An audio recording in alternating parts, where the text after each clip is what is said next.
BFM Business, l'entreprise BFM. Mon parcours d'investisseur. Chaque semaine, un parcours d'investisseur qui nous raconte bien sûr son fonds et à quoi il sert. C'est un double parcours d'investisseur puisque nous accueillons cette semaine Antoine Le Bourgeois et Gilles Nobecourt qui sont co-gérants d'Edmond Rothschild Investment Partners. Arnaud. Alors, nos investisseurs de la semaine représentent une maison illustre, s'il en est, avec des montants gérés de 1,8 milliard d'euros. Je parle sous votre contrôle, messieurs. Edmond Rothschild Investment Partners est un acteur de référence du marché depuis plus de 20 ans, je crois, qui a traversé divers fonds, a déjà investi dans pas moins de 140 entreprises. Mais vous allez voir qu'au-delà, il y a une certaine idée du métier qu'on va pouvoir découvrir avec vous deux. Alors 8 minutes, ça ne permet pas quand même de raconter vos deux parcours d'investisseurs. Messieurs, bonjour. Mais au-delà du parcours, racontez-nous effectivement ce que fait votre entreprise et quelle est son histoire et quelle est votre histoire au sein de ces fonds. Comment on rejoint une telle grande maison? On va peut-être commencer avec Antoine Le Bourgeois. Alors effectivement, moi j'ai eu la chance de rejoindre Edmond Rothschild assez rapidement en fait dans ma carrière, puisque j'avais commencé juste après mes études à la Caisse des dépôts, l'ancêtre de CDC Entreprises puis de la BPI, bien sûr. Qui s'appelait CDC Investissement. C'est assez rare dans ce métier parce que en général on peut rentrer dans le private equity assez tardivement. Donc j'ai saisi cette opportunité-là et je suis rentré ensuite dans les années 95-96 chez Rothschild à l'époque où ce n'était encore qu'une business unit. Et ce n'est qu'à partir de 2001 qu'on a créé cette société de gestion. Michel Sicurel, à l'époque, voulait créer des entités entrepreneuriales au sein de la banque. Et c'est à ce moment-là qu'on a pu vraiment développer donc, ce qui est devenu Edmond Rothschild. Vous arriviez avec une spécialisation vous-même ou pas du tout? Non, puisque moi j'appartiens en fait à la partie private equity généraliste, capital développement, et donc je n'avais pas de spécialité à ce moment-là. Gilles Nobecourt, votre parcours, vous êtes... moi c'est tout le contraire, je suis arrivé très tard. Oui, c'est-à-dire en venant d'où? En venant, moi j'ai commencé à faire des cabinets ministériels il y a très longtemps. Après, je suis rentré dans l'industrie pharmaceutique où j'ai passé 15 ans. D'accord. Et je suis arrivé donc... j'ai rejoint Edmond Rothschild Partners en 2000. Alors, moi, ma spécialité, c'est le développement de médicaments. Voilà. Et l'ensemble de l'équipe qui s'occupe de bio vient de l'industrie. Alors aujourd'hui, au sein de Rothschild Investment Partners, quels sont vos différents secteurs d'activité? Parce qu'on voit là qu'il y a effectivement le secteur médical, mais il y en a bien d'autres. Quels sont-ils les principaux? Et quel type d'investissement réalisez-vous? Si on peut prendre peut-être quelques exemples, ou récents ou anciens, qui sont des succès. Bien sûr. Alors on peut regarder, en fait, d'abord en termes d'activité. Au sein des DRIP, il y a 4 activités différentes. Mais je dirais 3 centrées sur la PME, ETI, française et maintenant avec une extension en Italie. Ce sont donc les activités Acto-Mezzanine en mezzanine sponsorless, les activités Winch Capital donc en mid-cap et Cabestan Capital en small-cap. Donc là, on retrouve un trait commun qui est l'investissement dans des PME qui peuvent avoir des enjeux de transmission, qui peuvent avoir des enjeux de croissance externe. Et donc, on intervient avec différents outils selon la taille de l'entreprise ou selon les moments. Typiquement, pour une mezzanine sponsorless, avec notre activité Acto-Mezzanine qu'on a acquis l'année dernière, l'enjeu pour le dirigeant est d'éviter une dilution au capital. J'ai posé une question, vous intervenez de manière plutôt majoritaire ou pas forcément? Alors, maintenant, c'est les deux. Historiquement, nous intervenions en minoritaire. Notre appartenance au départ à une banque favorisait cette activité-là.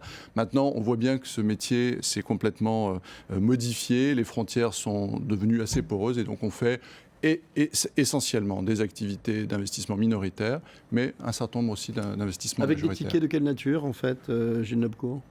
Nous, en bio, on intervient sur des tickets entre 5 et 45 millions par société. Oui. Je dirais que par rapport à notre activité de CapDev, on a un peu l'inverse de la matrice, c'est qu'on est très spécialisé, on fait toujours la même chose, 1 tiers de dispositifs médicaux, 2 tiers de biotech. Par contre, on fait ça sur une base géographique complètement globalisée. Et les fonds, les tickets sur les autres activités Alors sur Cabestan Capital, ils investissent des tickets entre 2 et 10 millions d'euros sur des sociétés qui ont des tailles entre 10 et 50, 70 millions d'euros de chiffre d'affaires. Sur Winch Capital, ils investissent des tickets entre 10 et 45 millions d'euros maximum. La moyenne étant plutôt aux alentours d'une vingtaine. Donc là, on est sur des entreprises qui sont plus grosses, ce sont plutôt des ETI, au-delà de 100 millions d'euros de chiffre d'affaires. Et enfin, Actomed, ils investissent entre 10 et 30 millions d'euros en mezzanine sponsorless sur le même tissu de PME. Arnaud ? On voit que vous avez des lignes directrices qui sont très claires, mais au-delà, votre facteur de différenciation, quel est-il ? On le voit, vous évoquiez tout à l'heure le fait de vous concentrer, d'assumer le fait de vous concentrer sur les marchés français et italiens également. Est-ce que ça nous renvoie, j'évoquais une certaine idée du métier, il y a une certaine idée du métier dans la banque, effectivement, dont vous êtes issu, avec un mélange de proximité et d'expertise. C'est ce que vous essayez de cultiver ? Évidemment, je dirais que ça a évolué au fur et à mesure des années.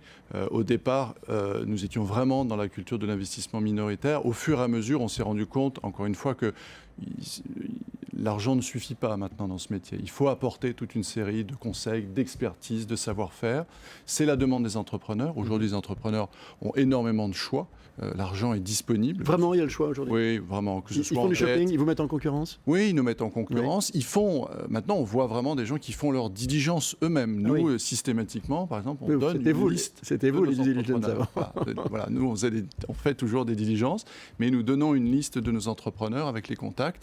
Ils appellent systématiquement 3, 4 d'entre eux pour savoir qu'est-ce que nous avons apporté à ces entrepreneurs, comment nous nous sommes comportés, que ce soit d'ailleurs en minoritaire ou en majoritaire. Donc, on est vraiment dans un marché aujourd'hui beaucoup plus professionnalisé du côté de l'entrepreneur et il veut savoir qu'est-ce qui peut être apporté. Toujours cette confiance, le mot-clé qui revient Absolument. sans cesse au fil de ces émissions. En une minute qui nous reste, quelles sont les bonnes qualités nécessaires pour être un bon investisseur dans un fonds comme Edmond de Rothschild Investment Partners ? Gilles Nabecourt. Je pense que c'est d'abord la confiance, c'est savoir créer un lien avec les entrepreneurs. L'intuition ou pas ? Je me demandais s'il faut avoir une intuition, parce qu'il faut sentir les marchés aussi avec les entrepreneurs ou pas. Il faut avoir une intuition, mais qui s'appuie sur beaucoup de travail d'analyse au préalable. Oui. C'est-à-dire que vous n'analysez jamais 100% de l'équation. Oui. Donc, il y a un moment, il y a un facteur muet en fin d'équation, et là, c'est l'intuition, et il faut savoir le faire. Donc, la confiance, l'intuition, ça, c'était ma suggestion. Quelles autres qualités, éventuellement, Antoine Le Bourgeois, pour faire un bon investisseur ? Je pense qu'il faut être dans une logique de projet. C'est extrêmement important. L'entrepreneur, il ouvre son capital, il fait cette démarche-là pour être ambitieux dans son projet. Donc, il faut partager cette ambition, être prêt à investir, être prêt. Le b.a.-ba de l'investissement va prendre un certain nombre de risques à un moment ou à un autre dans la vie de l'investissement. Et donc, cette notion de projet, d'ambition, il faut savoir vraiment l'accompagner. Encore une fois, pas seulement avec de l'argent, mais aussi avec de la structure et des recommandations importantes. Merci à tous les deux, Antoine Le Bourgeois et Gilles Nabecourt. Je rappelle que vous êtes les co-gérants d'Edmond de Rothschild Investment Partners. Dernière partie, tout ce que vous avez toujours voulu savoir sur la levée de fonds, c'est notre mode d'emploi.